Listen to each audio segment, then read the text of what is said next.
Hello, future nurses. So, welcome back to our seventh key area of responsibility in this video lecture.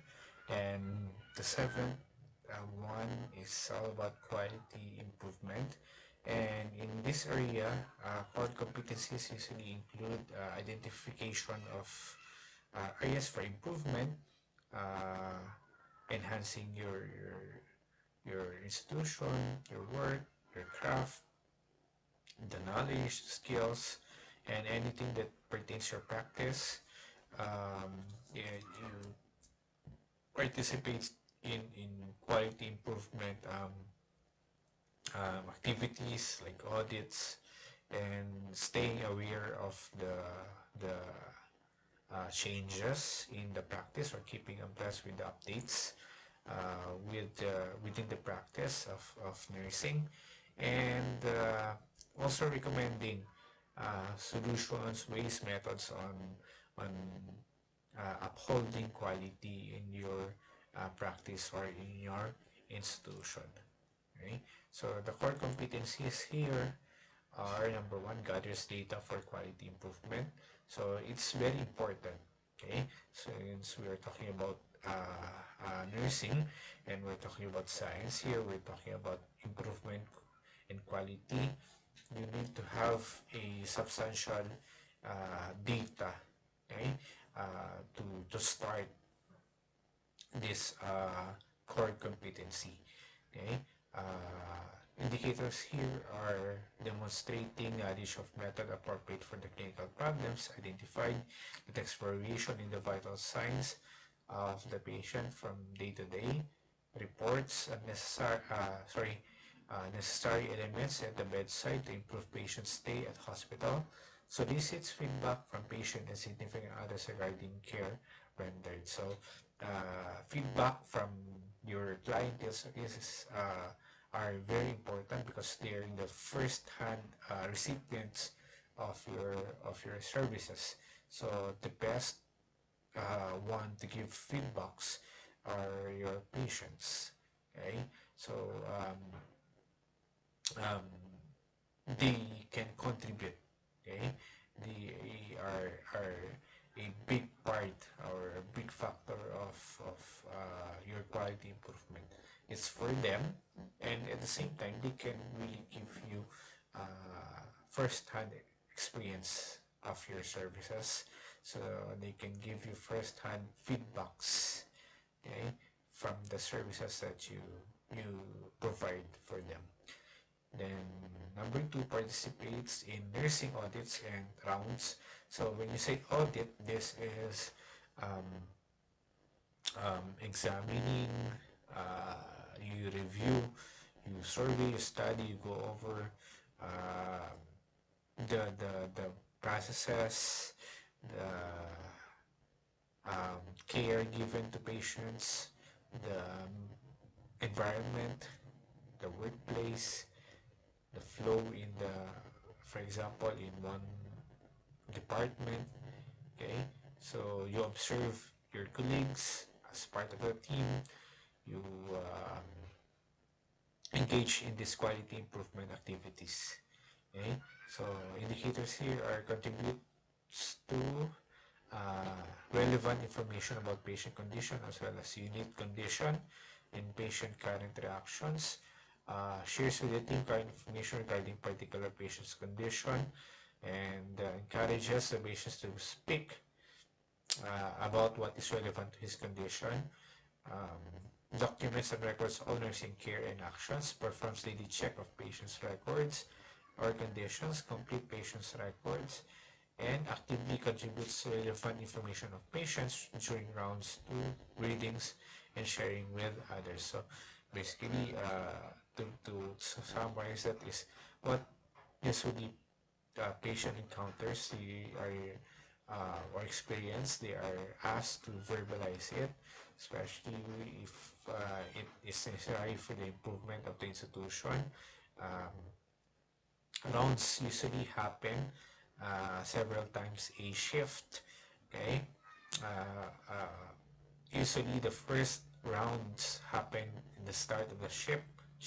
Sorry, and also happens at the last when you endorse the patients or the ward, the department to incoming nurses who will change your posts. So it's important to join those activities in your work.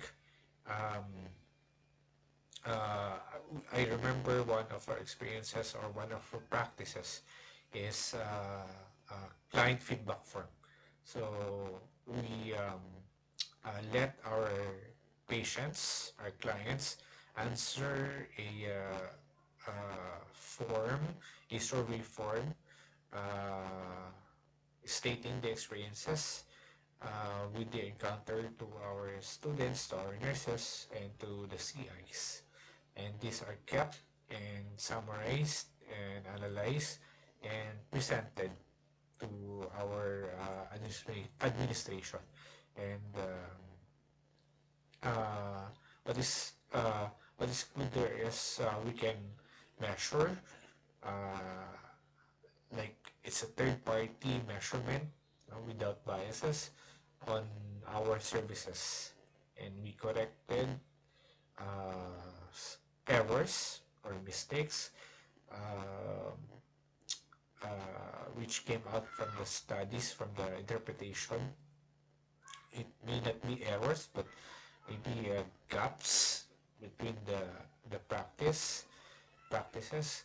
So that's one of the importance of these quality improvement activities and feedbacks. Okay. So, third, identifies and reports variances, documents observed variance regarding patient care, and submits to appropriate group within the 24-hour day shift, okay, or day work. So what's this? Variances meaning the changes, okay, in the patient's condition, and also variance in terms of the care that is given to the patient. Well, this is done um, several times a day, because of the endorsement of the rounds. So you're going to, for example, your nurse, outgoing nurse, you can report it or endorse it to the incoming nurses. So the changes are recorded also and being communicated to colleagues. Okay.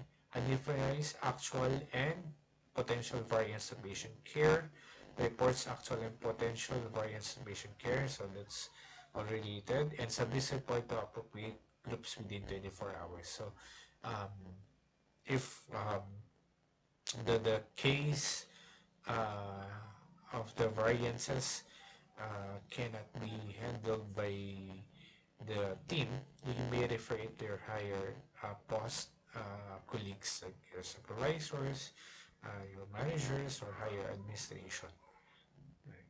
Then number 4, recommend solutions to identify problems.